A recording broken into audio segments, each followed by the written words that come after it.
Hi, this is Dwayne, and in the next few minutes I'd like to talk a little bit about the difference between major and minor. You can hear the difference there. Major, minor, minor, major, major, minor,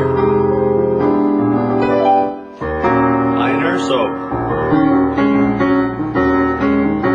you recognize that as minor, right? Whereas you recognize this as major.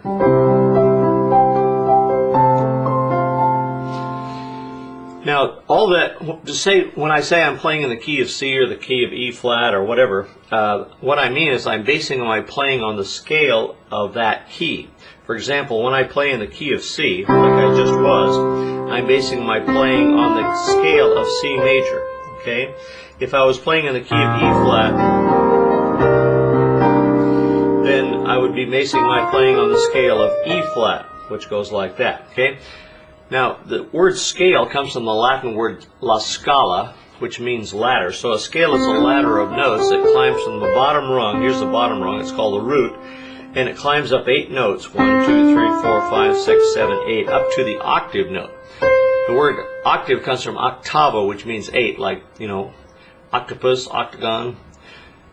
So scale notes are named by the distance from the root of the scale. For example, in the C major ladder, C major scale, C is the root, or home base. So D is the second note of the scale, E is the third degree, F is the fourth degree, G is the fifth degree, and so on up the scale. 6th, 7th, 8th, right? Up to the octave note. Now, look at your piano keyboard and you'll see half steps, like C and C sharp, and whole steps, like C and D. The distance between a white key and its neighboring black key is always a half step. Why? Because you can squeeze nothing between them except dust, right? The distance between two white keys, though, is almost always a whole step because you are skipping a black key. You see, when I go from there to there, I'm skipping that, aren't I? Okay? Or when I'm going from there to there, I'm skipping that black key, right? Now I say almost always, but not always, because the distance between E and F is a half step. Why? Because there's no black key in there. It's just a there's nothing in there but dust, right? Nothing lies between them. Same with B and C. There's nothing between B and C except a crack, right? The distance between two black keys is almost always a whole step, right? That's a whole step. Why? Because it has a half step in between. That's a whole step. That's a whole step. Now I say almost always because between E flat and G flat, that's a step and a half. Watch. It's not a half step, it's not a whole step, it's a step and a half. Okay? And also between B flat and D flat, which is a step and a half. Got that? Now this becomes important later on, so pay real close attention here. The formula for a major scale is this. Whole step, wherever you start. Let's say we start on C, which is the root. Okay? And we go up a whole step. Is that a whole step? No, that's a whole step. Then we go up another whole step. Then we go up a half step. Then we go up a whole step, and then we go up a whole step, then we go up a whole step, then we go up a half step. Now you may say, well, so what? That's easy. That's all white notes. Yeah, it is when you're talking about the key of C, but any other key, it's not true. Let's start on the key of B. What's a whole step above B? Is it C? No, that's a half step. The rule is you got to go up a whole step. So the second note of the B scale is C sharp. The third note of the B scale is D sharp. By the way, why do I call that C sharp instead of D flat? Because if I did, there'd be no C in that scale at all. I'd skip from B to D flat, right? And another rule is you got to have every note of the alphabet, A through G, in any scale. Okay, so that's B. C sharp is the second degree. Up a whole step to D sharp is a whole step, and then the fourth degree is F. Up a half step. E, up a half step from D sharp, then a whole step, whole step, whole step, half step. So the B scale is really pretty easy because you use all the black keys, don't you? The only white keys you use are B and E. Now if I start on B flat, where's a whole step above that? It's C, isn't it? Whole step above that is D, half step is E flat, whole step is F, whole step is G, whole step is A, half step is B flat. See that? Okay, now that's a major scale. Let's talk a little bit about the fingering for a major scale. Anytime you start on a white key, well, first of all, hold up your hand. Is your thumb as long as the other fingers? No. What are your longest fingers? Obviously the three middle ones. Now, the black keys are further away from your hand than the white keys, right? So it makes sense to use your long fingers on the black keys whenever possible. Now, it's not always possible, but usually it is. So whenever possible, use your long fingers on the black keys, okay? And your thumb on the white keys, okay? Now, if I'm going to play an 8-note scale, 1, 2, 3, 4, 5, 6, 7, 8, and I only have 5 fingers, it's obvious I have to use some more than once, right? So here's the formula if you start on a white key.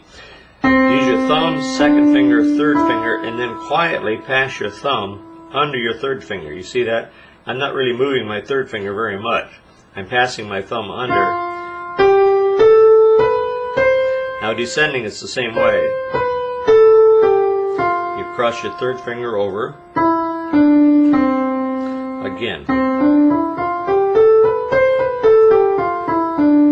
You see, that way I can play an 8-note scale with just 5 fingers, right? Now if I start on D, here's the D scale. So the same fingering, 1, 2, 3. Incidentally, your fingers are named 1, 2, 3, 4, 5, right? Okay, you pass your thumb under your third finger, and you have enough fingers to go all the way up, and same way back down. When you run out of fingers, cross your third finger over. Okay, so that's the rule on all white keys except when you start on F. And the reason you have to use a different fingering on F is because on the 4th degree of the F scale there's a B flat. And so you don't want to do this. You know, that's really awkward to pass your thumb under there. So use your 4th finger, your long finger on B flat, and then your thumb on C. So the fingering on the F scale is 1, 2, 3, 4, 1, 2, 3, 4.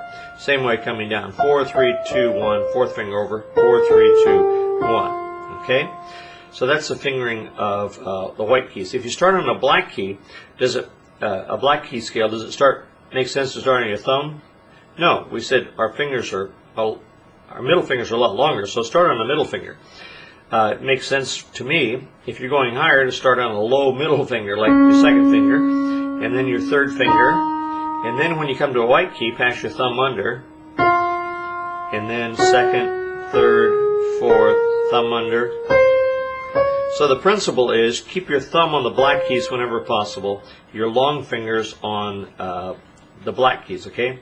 Fingering is not written in stone, by the way, okay? Nobody handed down a law that said you had to use a certain fingering. Now, over the years, people have discovered that some fingerings work better than others, and so if you see a song with some fingering written in, use that as good advice, okay? In other words, try the fingering they suggest. It's not a law, but somebody has found out that probably works pretty well. However, everybody's hand's a little different. My hand's real small and like so. It's better suited for other things than piano playing. If you have long, narrow fingers, you know, a big, stretchy hand, you know, then you can do some things that I can't. So everybody's fingering a little different. Okay, let's go into a minor scale now. Once you know the formula for a major scale, you can move on to minor scales, and every major scale has a kissing cousin, a relative minor scale. What makes it relative? It uses the very same notes as the major scale. It just starts on a different place in the scale. In this case, the 6th degree instead of the root.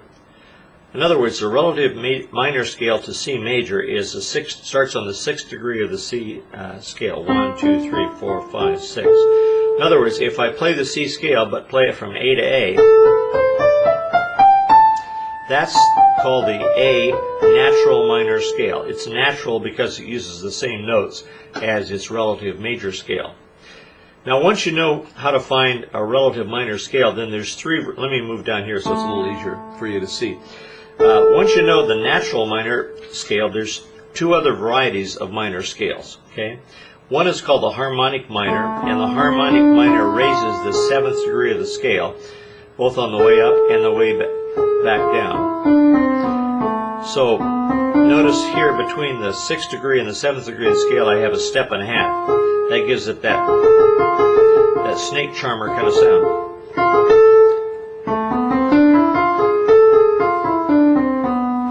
That's called the harmonic minor scale. There's also another kind of scale called the melodic minor, and the melodic minor raises the 6th and the 7th on the way up. Not only the 7th but the 6th and the 7th on the way up, but then restores it to the natural minor on the way down. Now, just between you and I, the melodic minor is not used very much anymore. Okay, it was used more in the Middle Ages during the chants and so on. But you ought to know it. Now, do you have to really master all 3 minor scales? No, not really. You just have to, if I were you, I would just master the harmonic minor scale, the one with the raised 7th. Why? Because that's the one that's used mostly in Western music. If I was playing a song,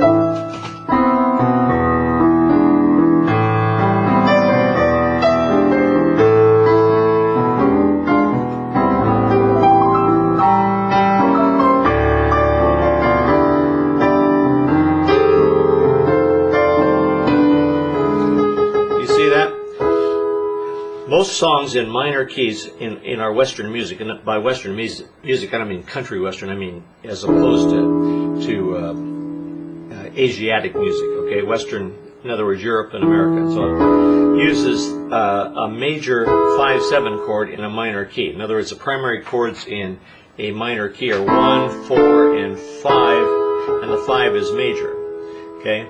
So if I were going to concentrate on learning one scale, I would learn the harmonic minor scale. Okay? Now, like I said, what's true of scales is also true of keys. When you hear people say I'm playing in the key of A minor, what they mean is they're playing on the scale of A minor. If they're playing on the scale of C minor, they're playing on the scale of C minor, and so on. Okay? If they're playing in the key of D flat, they're basing their scale on the key of D flat. If they're basing in the key of E flat, they're basing their scale on E flat scale, and so on. Okay, so that's it. Major scales and their relative minors. So, thanks for being with me, and we'll see you again soon. Bye bye for now.